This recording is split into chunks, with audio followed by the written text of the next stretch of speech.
Você vai ouvir agora uma mensagem nos encontros de paz e vida com o pastor Joahide Palharim.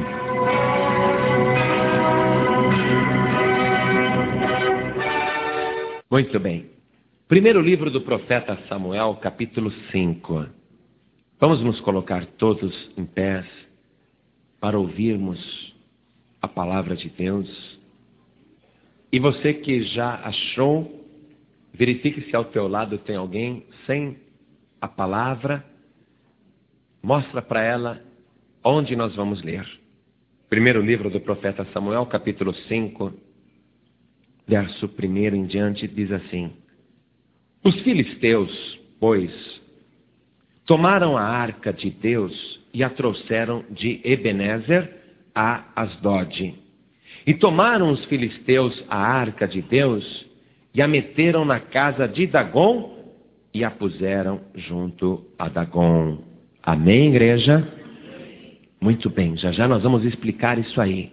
Mas você crê na palavra de Deus? Você crê que esta palavra é poderosa? Você acredita que Deus é o único e verdadeiro Deus? E que Jesus Cristo, seu Filho, é igual a Deus? Amém? Você crê nisso? Você crê que Jesus morreu na cruz e ressuscitou dos mortos? Crê que Ele está vivo pelos séculos dos séculos? Você crê que Jesus Cristo está aqui? Porque Ele disse, onde estiverem 2 ou 3 reunidos em meu nome, aí estou eu presente no meio deles. Você crê de verdade? Quer que Ele te abençoe e fale contigo através da palavra? Então dê a melhor salva de palmas para a palavra de Deus. Mas a melhor, igreja, a melhor mesmo. E enquanto você aplaude, diga glória a Deus. Agora diga por tua própria vontade, espontaneamente. Levanta a tua voz com toda a força do teu coração, com toda a força do teu pulmão. Isso, fala da glória, glória, glória. Não se acanhe, não. Não se acanhe, glorifica. Senhor Deus, que maravilha estar aqui na tua casa.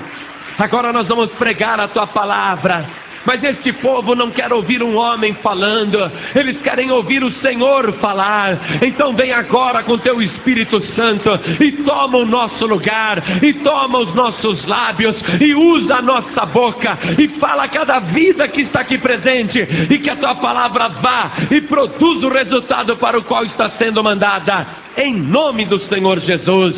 Amém. Diga amém, Jesus. Poder sentar, igreja. Vamos nos situar primeiro com relação a este fato. Os filisteus são inimigos declarados de Israel e vivem em guerra, como vivem em guerra até hoje. E a palavra filisteus, ela deriva da palavra peliste, que quer dizer Palestina. Estou falando isso para você poder situar hoje, no mundo atual, quem seriam os filisteus? Seriam os palestinos. Muito bem. Eles entraram em guerra contra Israel e venceram. Puxa, pastor, mas como que eles conseguiram vencer o exército do Deus vivo? Porque naquela época, os sacerdotes tinham se corrompido. O sacerdote Eli, que já estava velho, tinha 2 filhos, Hofni e Finéias, que também eram sacerdotes, mas eles não tinham temor de Deus. Hofni e Finéias, eles recebiam mulheres imorais e praticavam atos imorais na porta do templo. Isso fez com que o povo perdesse o temor de Deus. E eles também roubavam as ofertas da igreja, as ofertas do templo. E aquilo fez com que o povo também perdesse o respeito pela oferta. Então Deus usa o jovem Samuel para dizer para Eli, olha Eli, você não repreendeu os teus filhos, você não deu exemplo, você não os ensinou, sabendo que os teus filhos, Hofni e Finéias, faziam todas essas coisas erradas, você permitiu que eles continuassem. Então agora a profecia é essa. Seus filhos, Hofni e Finéias, vão morrer no mesmo dia, e a arca vai ser levada, e Deus vai desamparar Israel por causa do pecado do povo. E quando os filisteus entraram em guerra contra Israel, Deus estava permitindo que os inimigos prevalecessem contra o povo de Israel, como uma forma até de mostrar o cumprimento da profecia. Quando os filisteus ganharam aquela batalha, eles mataram os 2 filhos do sacerdote Eli. Hofni e Finéias morreram no mesmo dia. E quando o mensageiro veio trazer a notícia para o sacerdote Eli, que os 2 filhos tinham morrido, diz a palavra que ele estava muito velho e muito pesado, e levou um susto tão grande ao saber que os filhos tinham morrido, cumprindo-se a profecia, e que a arca do Senhor tinha sido levada pelo exército inimigo. Ele caiu da cadeira, quebrou o pescoço e morreu. E uma das esposas ali, uma nora de Eli, estava grávida e teve um parto antes da hora, uma hemorragia tremenda, e ela morreu dando à luz. Só tragédia. E o povo de Israel perdeu a guerra, e o que é pior ainda para eles, eles perderam o símbolo da presença divina, porque a arca do Senhor, a arca de Deus, ela representava a presença de Deus em Israel. Esta arca, ela tinha sido feita nos tempos de Moisés. E Moisés fez a arca seguindo um modelo dado pelo próprio Deus lá no Monte Sinai. Esta arca, ela era muito valiosa porque era também chamada de a Arca do Testemunho.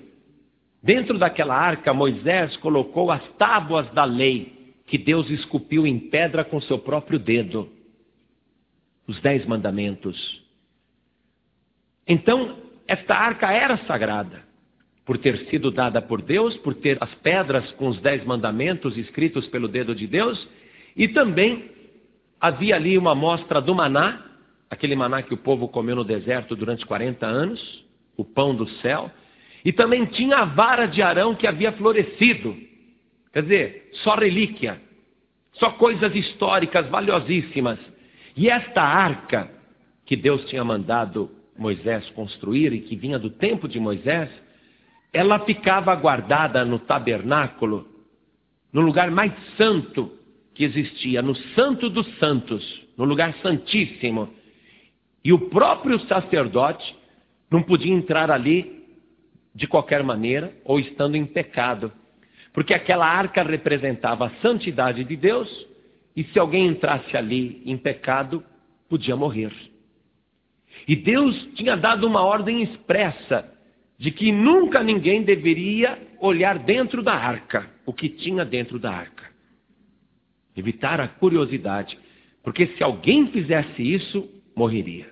Então aquela arca era sagrada. Era uma arca que o povo de Israel, quando tinha uma batalha contra qualquer exército, e a batalha era difícil, eles levavam aquela arca no campo de batalha.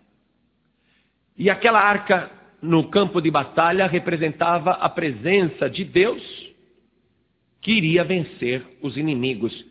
E em todas as guerras que Israel levou a arca de Deus, eles venceram a batalha. Então agora a arca foi tomada pelos filisteus com a vontade permissiva de Deus. E foi levada como se fosse um troféu de guerra. Os filisteus disseram: não acreditamos, vencemos Israel? Conseguimos vencer o Deus de Israel?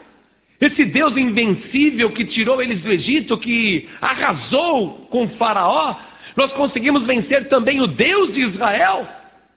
Então quer dizer que o Deus que nós acreditamos, o Dagon, é um Deus mais poderoso do que o Deus de Israel.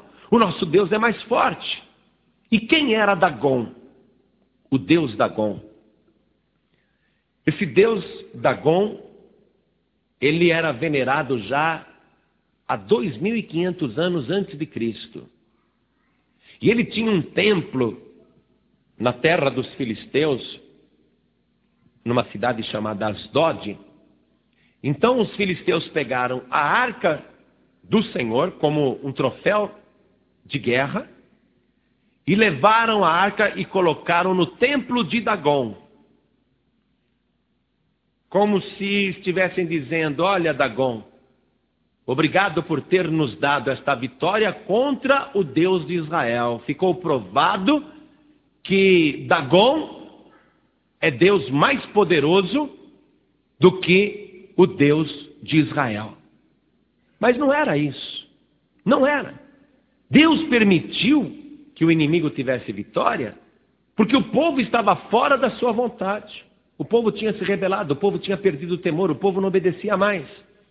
Mas o inimigo, o que o inimigo está pensando? O que os filisteus estão pensando? Que o Deus Dagom é mais poderoso do que o Deus de Israel.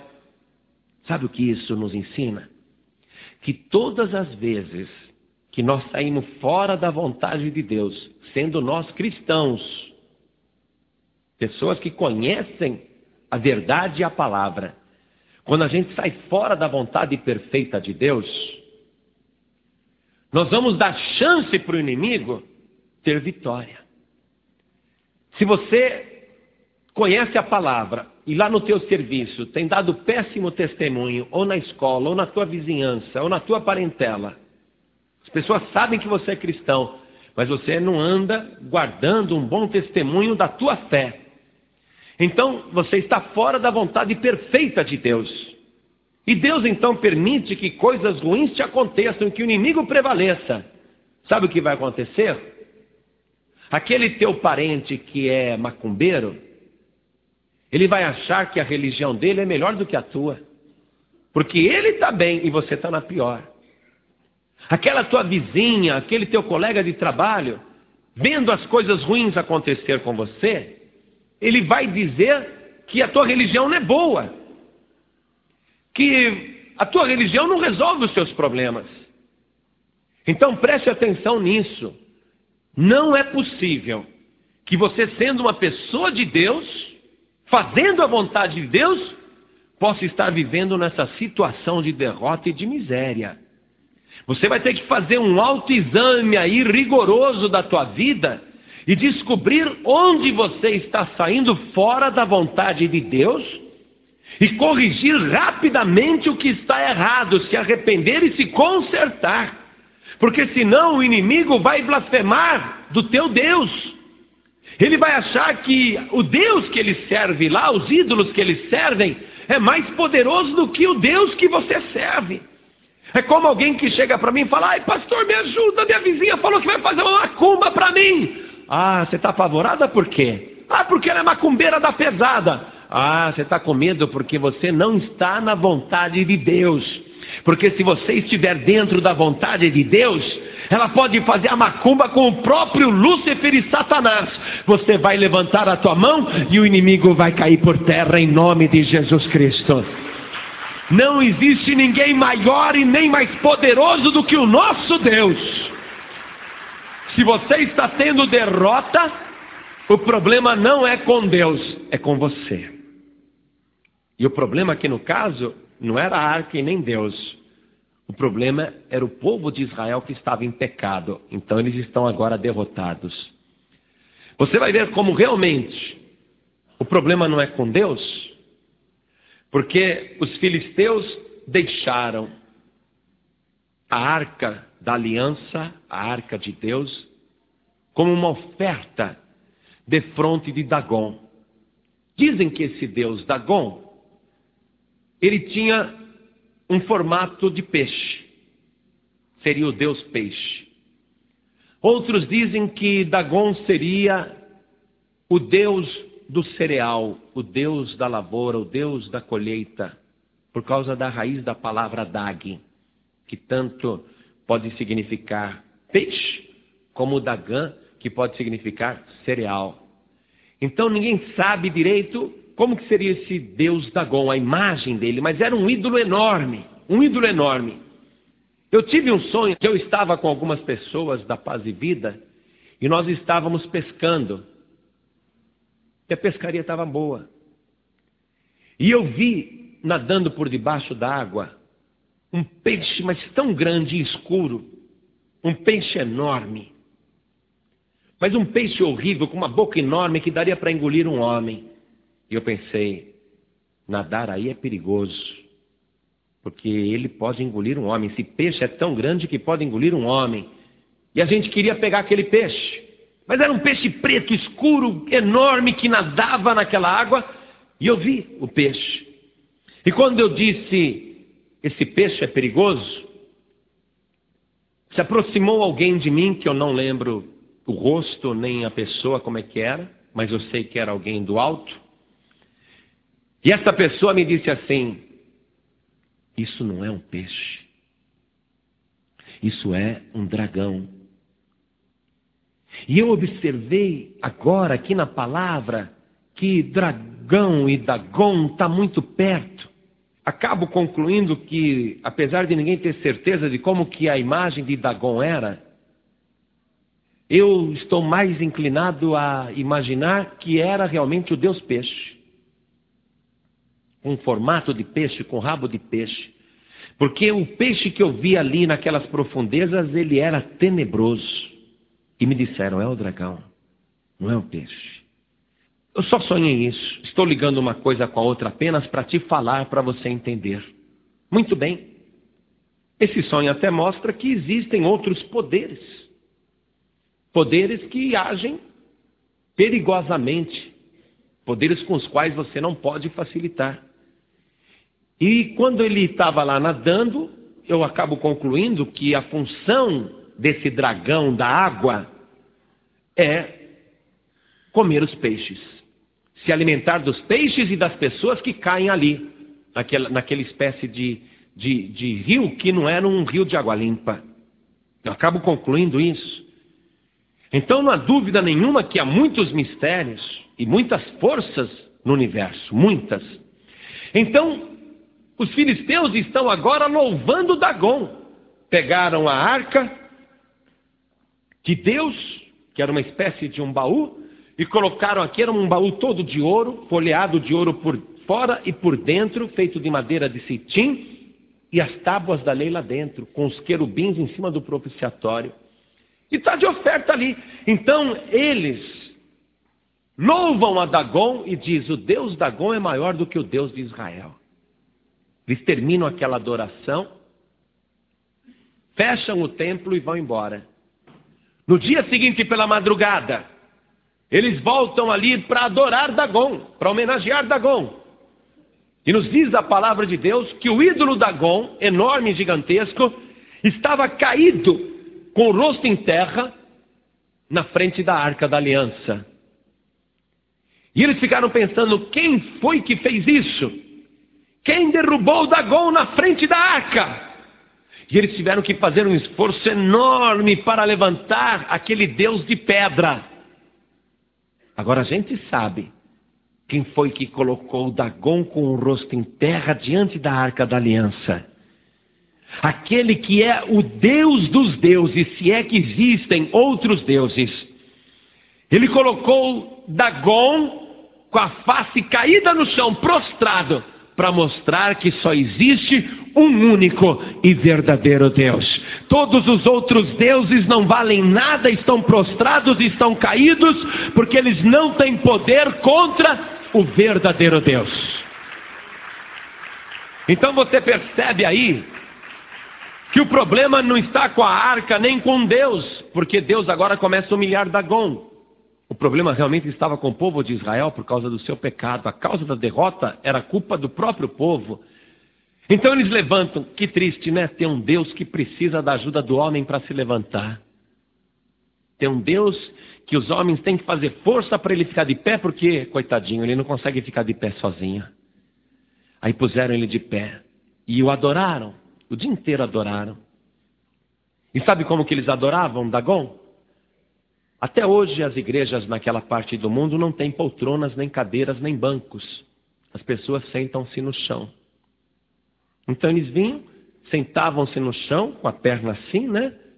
E ali ficavam em oração e adoração a Dagon. Então eles levantaram Dagon e ficaram ali sentados no chão, uma grande multidão dentro do templo de Dagon, mas já desconfiando que alguma coisa estava errada. Quem tinha derrubado Dagon? Eles não deram crédito para Deus, não. Mas eles passaram aquele dia adorando Dagon, sentados no chão. No dia seguinte, de madrugada, eles voltam no templo. Está de novo a imagem de Dagon caída no chão. Só que a cabeça cortada fora. E as mãos de Dagon separadas também do tronco. Só ficou o tronco. E eles ficaram irados. Quem pode ter feito isso com Dagon? E eles sentaram-se no chão para lamentar aquilo. Quem estava fazendo aquilo dentro do templo do grande Deus Dagon? E Deus vai começar a fazer uma coisa que eu acho que às vezes Deus é cômico. Diz a palavra que eles foram atacados de hemorroidas. Imagina a pessoa sentada no chão. Sentada no chão, assim, e de todos começou a sair a hemorroida. De todos. Começou a dar coceira, né? Eu acho que às vezes Deus gosta de zombar do homem. Começou a dar coceira que ninguém aguentava. Tiveram que ficar de pé, mas não dava para disfarçar. Era muita coceira. Todas as hemorroidas saindo para fora. E eles ficaram desesperados. Ali naquela cidade, diz aqui o versículo 6, ó. Porém a mão do Senhor se agravou sobre os de Asdod, sobre aqueles moradores de Asdod, e os assolou e os feriu com hemorroidas a Asdod e aos seus termos. Vendo então os homens de Asdod que assim era, disseram: não fique conosco a arca do Deus de Israel, pois a sua mão é dura sobre nós e sobre Dagon, nosso Deus. Eles viram que era um abacaxi.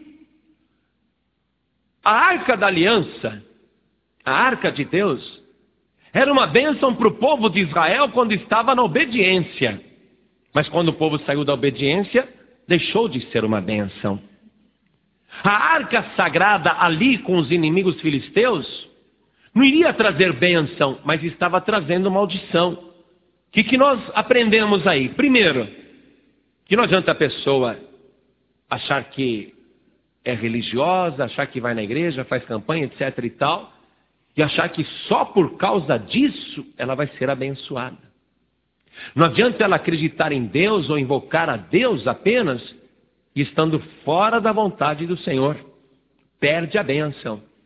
Então, quem conhece tem que ficar fiel. Agora, os inimigos que levaram a arca, isso nos mostra o seguinte: que aquilo que é sagrado e é de Deus, não pode ficar com o homem, não pode ficar com a mulher. Porque aquilo que é uma bênção, estando no lugar santíssimo, por ser sagrado, por ser de Deus, na mão de uma pessoa que não está no temor, nem preparada, e nem digna daquilo, e nem tem direito sobre aquilo, ao invés de ser uma bênção, acaba sendo maldição para a sua vida. Você quer ver uma coisa muito séria? O dízimo, por exemplo. Dá para comparar ele com a arca. Porque o dízimo é santíssimo ao Senhor, e é do Senhor, e é da casa do Senhor. Quando a pessoa pega o dízimo em obediência a Deus, em obediência à palavra, no temor, sendo fiel, e entrega fielmente o dízimo na casa do Senhor, aquele dízimo vai ser uma bênção para a pessoa, se ela entregar na casa do Senhor, se devolver para Deus. Agora, o dinheiro do dízimo na mão da pessoa, e ela dizendo: eu vou precisar, Deus sabe, e ela gastando aquilo sem temor, e nunca repõe, nunca conserta, ela continua usufruindo, pegando aquilo que não é dela. Então o dízimo, que deveria ser uma bênção para a pessoa, aquele dinheiro acaba sendo uma maldição na mão da pessoa. E o que acontece? Doenças, tormentos, problemas, dificuldades, atraso de vida, acidentes, roubos, assaltos. Então a pessoa começa a perder tudo, porque a mão de Deus pesa sobre aqueles que não têm temor, sobre aqueles que não são fiéis.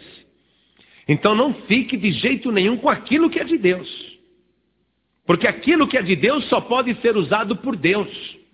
Tem a parte que é sua, que você pode usar, e Deus abençoa, e vai ser multiplicado, e Deus vai te dar vitória, se você permanecer firme na palavra, fiel a Deus. Mas se você se atrever a pegar o que é de Deus e a usar o que você não tem direito de usar, então aqui, ao invés de trazer bênção, vai trazer maldição. É por isso que Deus fala, lá em Malaquias capítulo 3, no verso 9, ele diz assim: com maldição sois amaldiçoados, porque me roubais a mim. Em que te roubamos, Senhor? Nos dízimos e nas ofertas alçadas. Então a pessoa fica com o dízimo pensando que aquele dinheiro vai ser útil, e aquele dinheiro vai ser uma maldição na vida dela. Os filisteus estão sentindo aqui a mão de Deus pesando, e eles sendo feridos com hemorroidas. Olha aí, a maldição entrando. Então aqueles homens disseram: olha, a mão desse Deus de Israel é dura contra nós e contra o nosso Deus Dagom. Vamos mandar então para outra cidade. E eles enviaram a arca para Gate, uma outra cidade da Palestina, dos filisteus. E ali acontece também a mesma tragédia. Veja o versículo 9.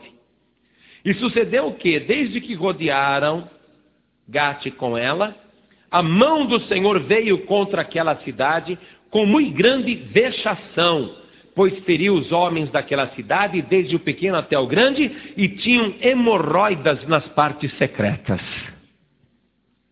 Puxa, que lugar que Deus resolve mandar doença, né? Para vexação, para vergonha, nas partes secretas, hemorroidas. Então os habitantes de Gate também foram amaldiçoados com a presença da arca. Aquela arca, para quem está na obediência, é uma bênção. Mas para quem está na idolatria, para quem não tem temor de Deus, aquilo lá é uma maldição. Está trazendo doenças, porque ela não é para ficar exposta ao povo. Aquilo é no lugar santíssimo. Aquilo é de Deus, aquilo é sagrado. E as coisas sagradas não podem ser usadas por ninguém. Então, os habitantes de Gate falam: não, de jeito nenhum, vamos mandar essa arca embora para a cidade de Ecrom.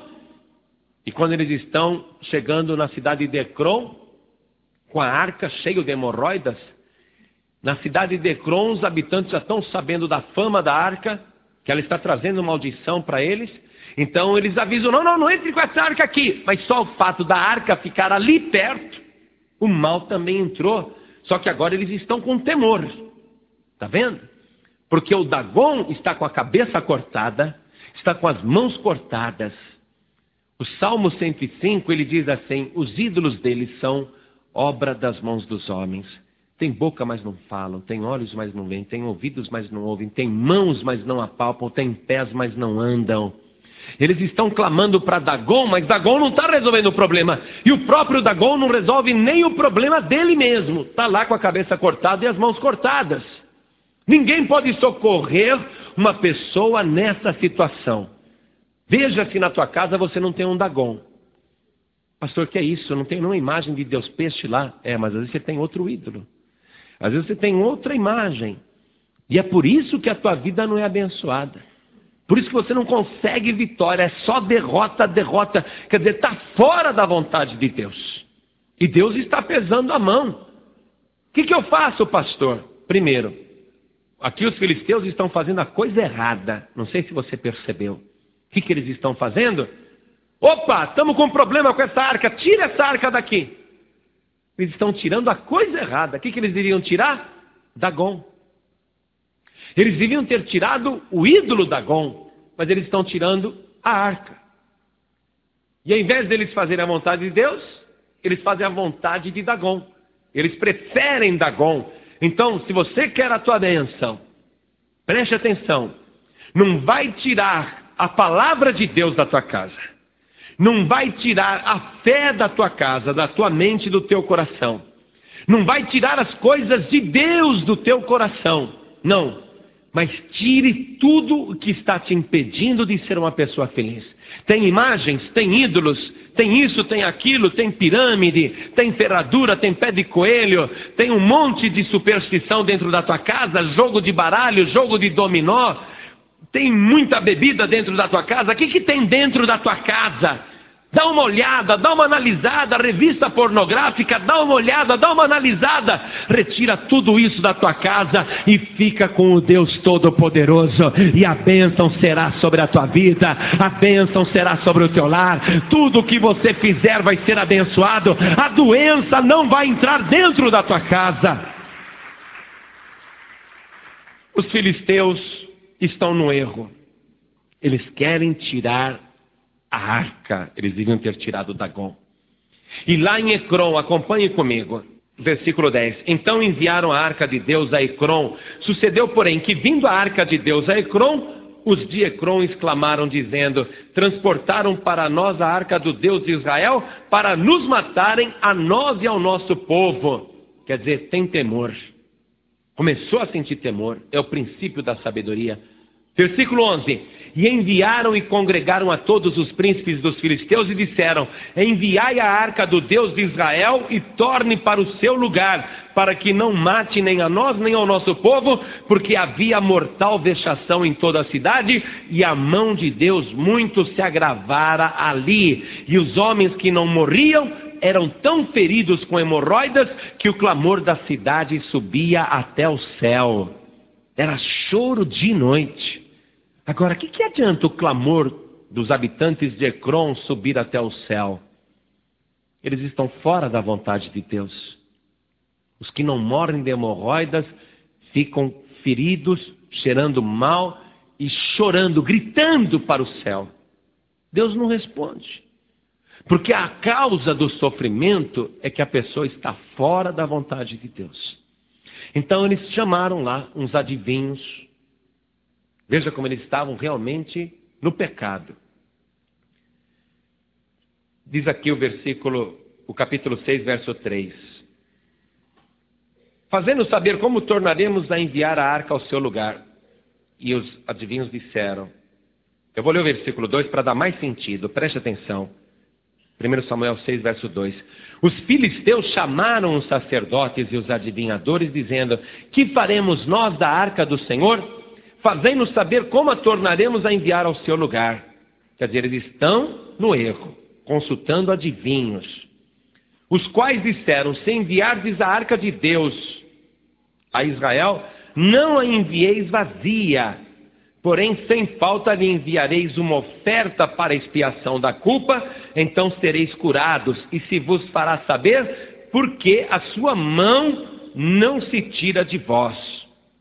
Os adivinhos estão dizendo: vocês vão devolver? Mas não pode devolver sem oferta. Você vê, até o ímpio sabe disso. Tem gente que fala: não, vou para a igreja, mas não dou oferta não. Até os ímpios sabem que tem que ofertar. Se vocês enviarem a arca de volta, não envie vazia não, envie com uma oferta. Que tipo de oferta? Eles perguntaram. Acompanhem comigo o versículo 4. E disseram: segundo o número dos príncipes dos filisteus, 5 hemorroidas de ouro e 5 ratos de ouro, porquanto a praga é uma mesma sobre todos vós e sobre todos os vossos príncipes. Quer dizer, eles vão ter que fazer hemorroidas de ouro, uma oferta. Eu não sei como é que eles vão conseguir fazer isso. Mas eles estão na superstição, né, coitados? Eles vão ter que fazer uma hemorroida de ouro, uma não, 5. E 5 ratos também.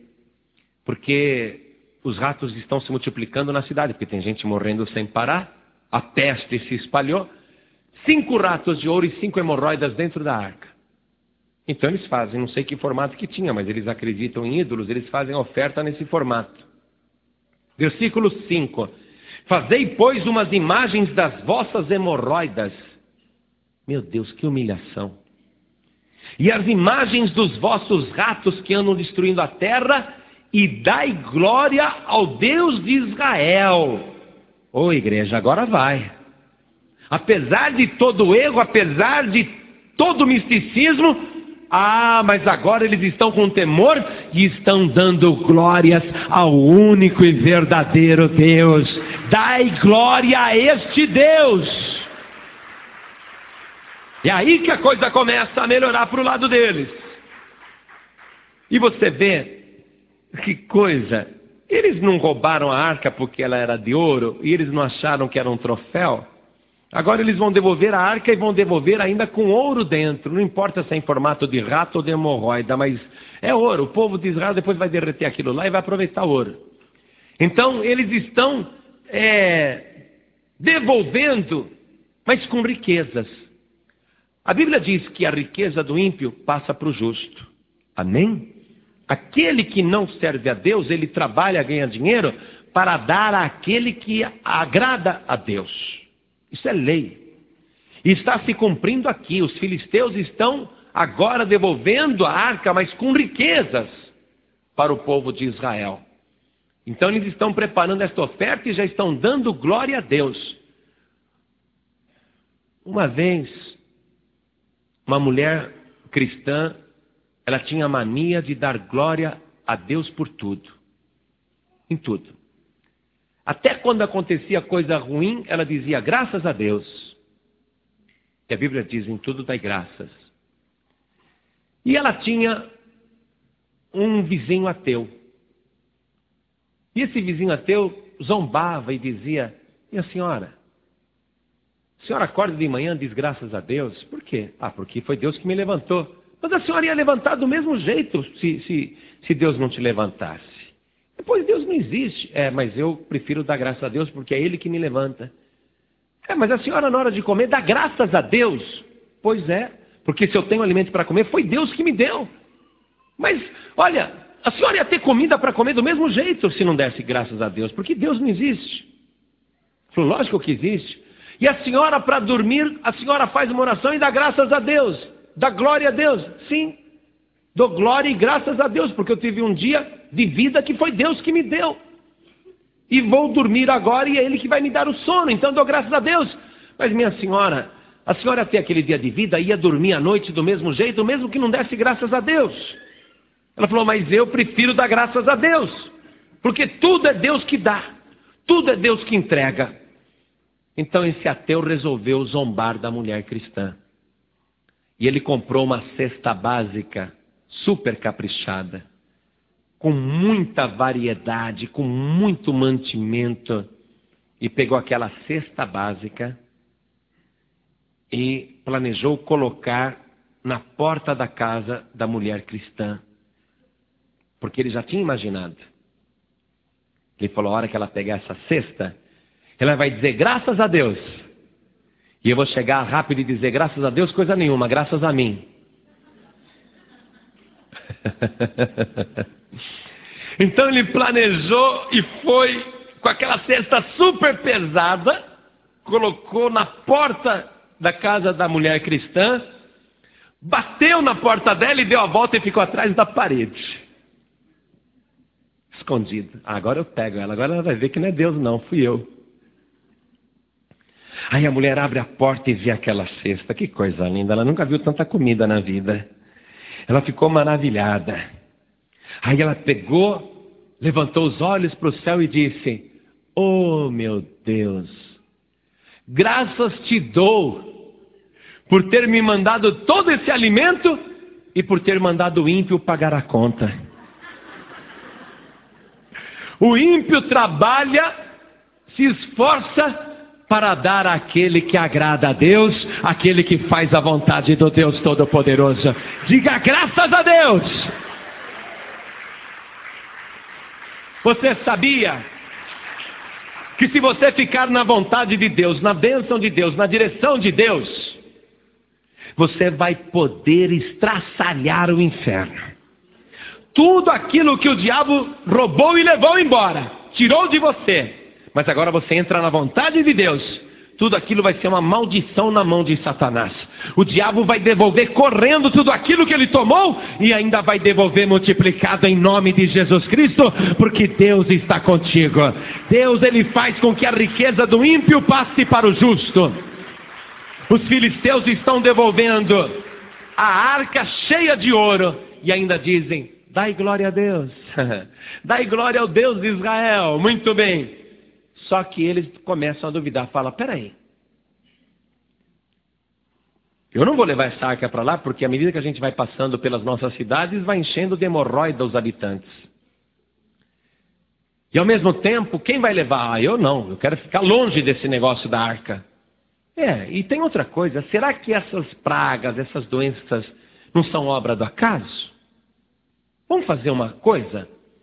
Vamos pegar 2 vacas que nunca receberam jugo.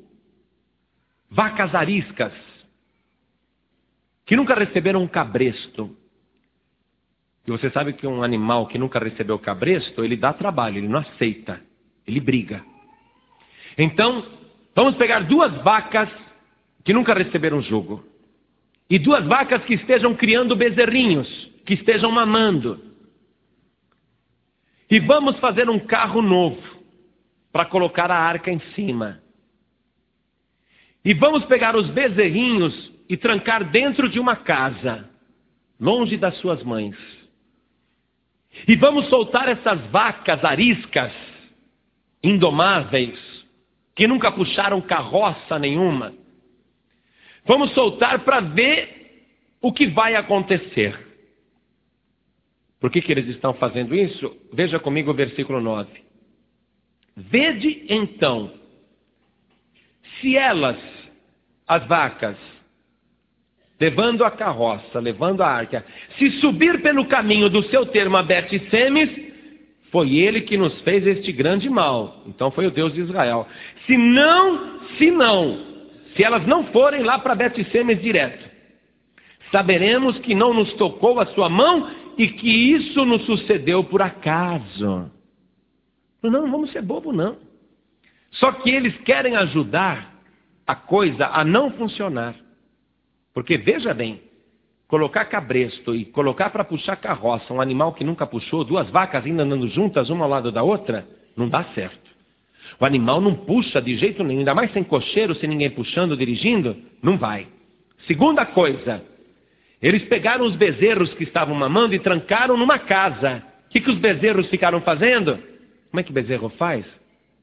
Bé é cabra, né? Sei lá, é bé? Mu? Sei lá. Nunca vi. Mas eu sei que o bezerrinho chora se ele está com fome e longe da mãe. É verdade ou não é? E uma mãe, mesmo que seja um animal quadrúpede, tem amor pelo filhote. Tem ou não tem?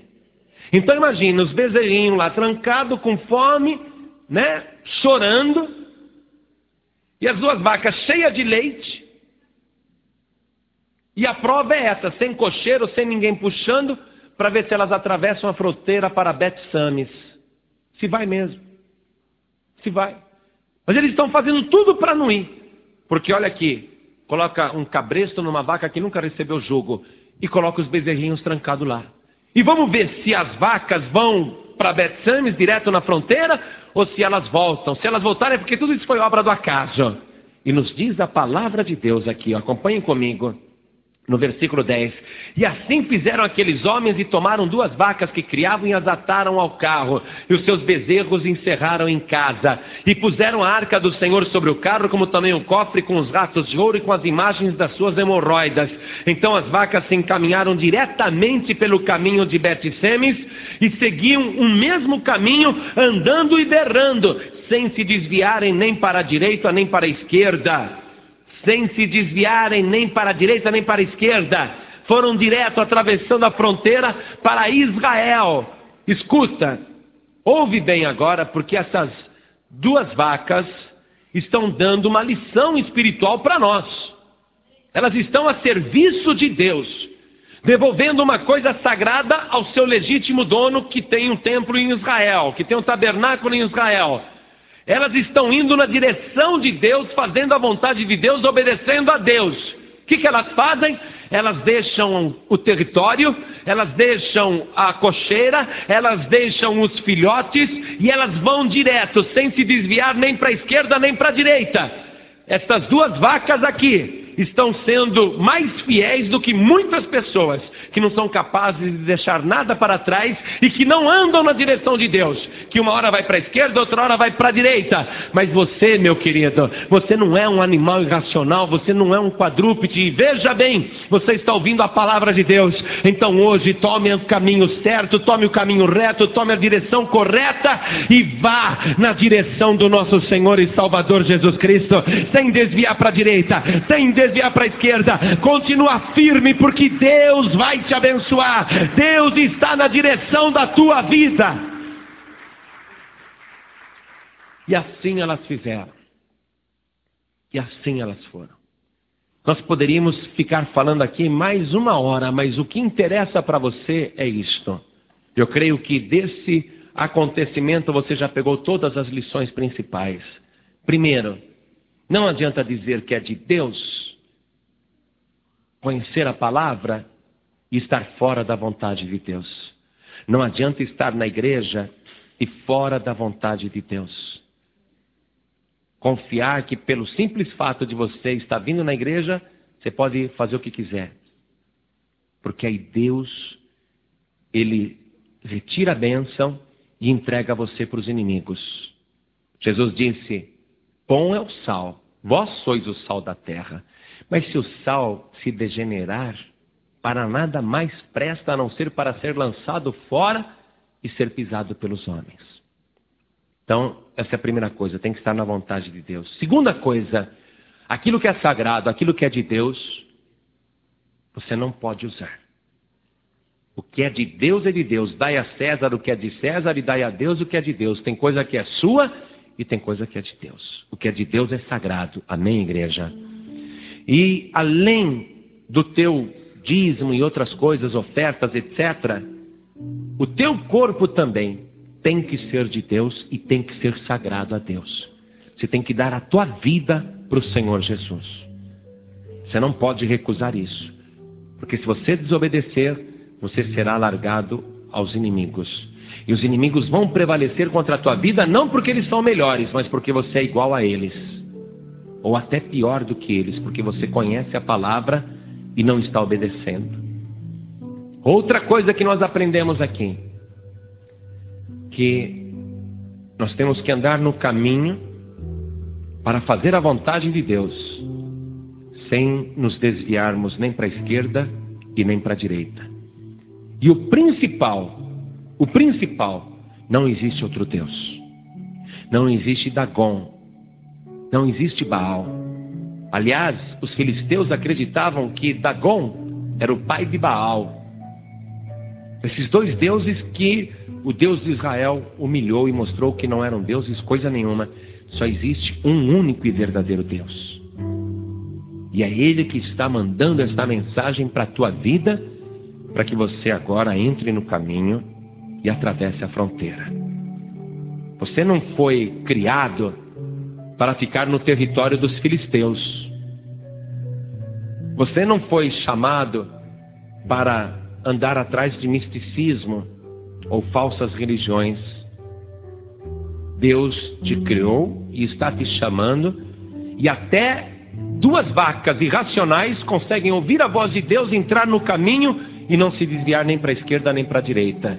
E você, homem, você, mulher, criado à imagem e semelhança de Deus, a obra-prima da criação divina, às vezes consegue se comportar pior do que um animal irracional.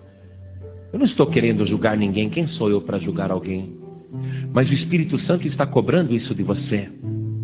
É Deus que está falando que você tem que entrar no caminho reto, e Jesus disse: eu sou o caminho, a verdade e a vida. Então você tem que vir. Você tem que vir. Porque a única maneira de você ser uma bênção não é no território dos filisteus. Você vai ser uma bênção na casa de Deus, na presença de Deus. E é muito simples. Tudo o que você tem que fazer agora é dizer: Senhor, pequei contra ti. Sabendo a tua vontade, fiz o oposto. E agora eu quero te pedir perdão e quero me consertar contigo. Quero andar neste caminho reto, sem me desviar nem para a direita nem para a esquerda. Eu quero consertar a minha vida e registrar que Jesus Cristo é o meu único Salvador, porque eu entendi também que Ele é a minha arca da aliança. É Ele que faz a minha aliança contigo. É através do Senhor Jesus que eu sinto a presença de Deus.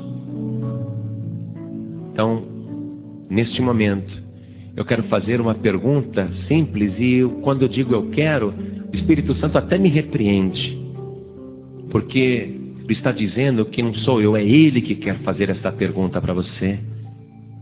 É o próprio Deus que quer fazer essa pergunta para você, e eu estou no Espírito e sei que é Ele que está falando contigo.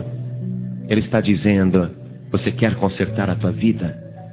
Você quer se arrepender e pedir perdão dos teus pecados, entrar no caminho, corrigir, ter temor e se consertar diante do meu altar?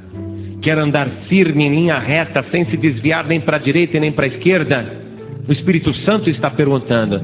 Se você quer, levante a tua mão direita assim bem alto, ergue bem alta a tua mão. Eu quero, pastor. Eu quero me consertar, eu quero entregar minha vida para o Senhor Jesus. Então todos vocês que ergueram as mãos, venham em linha reta até aqui, o altar de Deus. Venha aqui para frente, venha andando. Oh glória, venha. Isso, venha.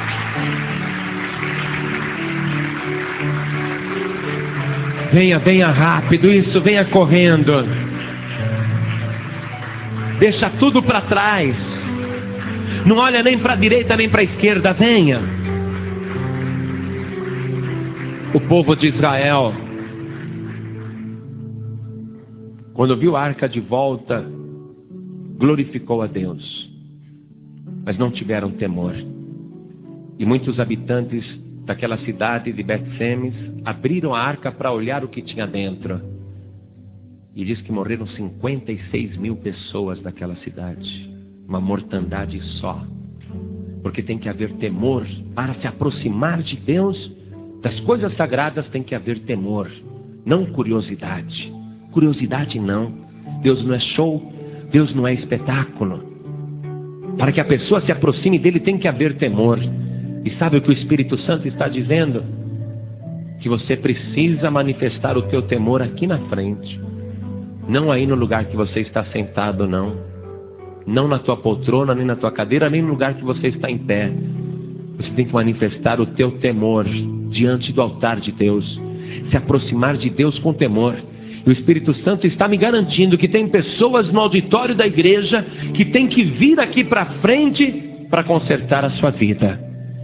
E se você sabe que esta palavra é contigo, não fique aí não. Saia do teu lugar e venha aqui para frente agora. Venha em nome de Jesus. Venha, porque eu sei que Deus está requisitando a tua presença aqui na frente. Venha porque Ele quer fazer de você um utensílio sagrado do seu santuário. Deus quer você no lugar santo dos santos. Deus quer você diante dEle, de frente dEle. E não nessa situação que você está. Pastor, se eu for aí na frente vão pensar que eu tenho pecado. Ué, e não tem? E tem alguém aqui melhor do que você? Não. Mas se você vier aqui na frente, o Senhor Jesus disse: aqueles que se humilham serão exaltados. Então saia do teu lugar e venha aqui. Venha. Não é só ela não, tem mais gente. O Espírito Santo está garantindo isso. E eu não vou ficar chamando, porque Jesus não está em liquidação. Não é Jesus que está precisando de você, é você que está precisando de Jesus. Então venha, porque eu não vou chamar mais. Nós vamos nos ajoelhar aqui na frente. Dobre o teu joelho comigo. Coloque a mão direita sobre o teu coração. Feche os teus olhos. Ore comigo assim. Meu Deus e meu Pai, eu preciso muito do teu perdão. Eu preciso muito deste conserto. Eu senti temor no meu coração. Eu sei que não há outro Deus, nem outro Salvador. Não existe outra aliança para eu fazer contigo, a não ser através do teu Filho Jesus. Por isso, meu Pai, eu me rendo aos teus pés para te pedir perdão dos meus pecados e para render a minha vida, para que o Senhor me santifique, me purifique, me perdoe. Isso, ore mesmo. Deus vai confirmar esta obra na tua vida. Continue em espírito porque nós vamos orar. Toda a igreja estenda as mãos na direção destas vidas.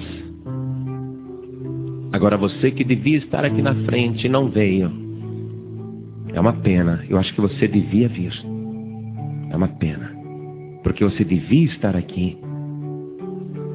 E eu sei, o Espírito Santo está dizendo mesmo que você tinha que estar aqui. Quem sou eu?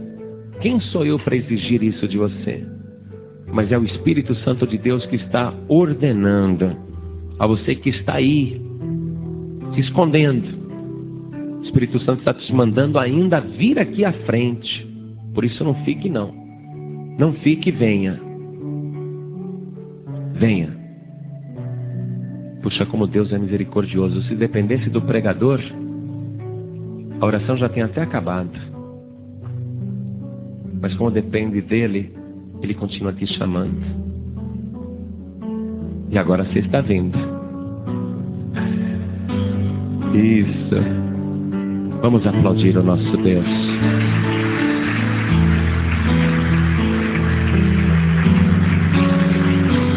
Igreja, estende as mãos aqui na direção dessas pessoas.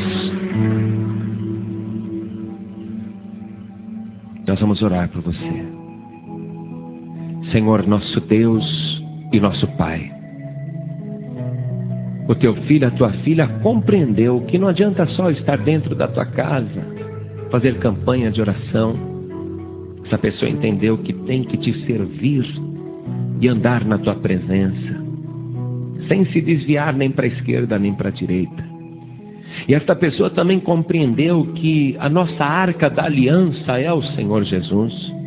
É através dele que nos aproximamos de ti e sentimos a tua presença. E estas pessoas vieram a Deus para se consertarem contigo, para te pedirem perdão, para receberem Jesus como único Salvador. Então faz uma obra tremenda na vida desta pessoa, porque a partir de hoje tudo vai ser diferente. A vida dela vai melhorar. A vida desta pessoa realmente vai ser uma vida rica de bênçãos, porque ela está no teu temor, e o inimigo não vai prevalecer contra ela em nenhum momento. Nenhum adversário poderá prevalecer contra este homem, contra esta mulher, porque eles estão debaixo da proteção da tua mão. Então confirma esta bênção agora, Deus, sobre todos estes que estão aqui, em nome do Senhor Jesus. Assim seja. Amém, Senhor. Amém. Amém. Então se levante agora do teu lugar e vamos dar a melhor salva de palmas para o Senhor Jesus. Diga graças a Deus. Você acabou de ouvir uma mensagem nos Encontros de Paz e Vida com o pastor João Ribe Palharim. Participe você também dos Encontros de Paz e Vida, às 8 horas da manhã, às 3 horas da tarde e às 7 horas da noite. Comunidade Cristã Paz e Vida, lugar de gente feliz.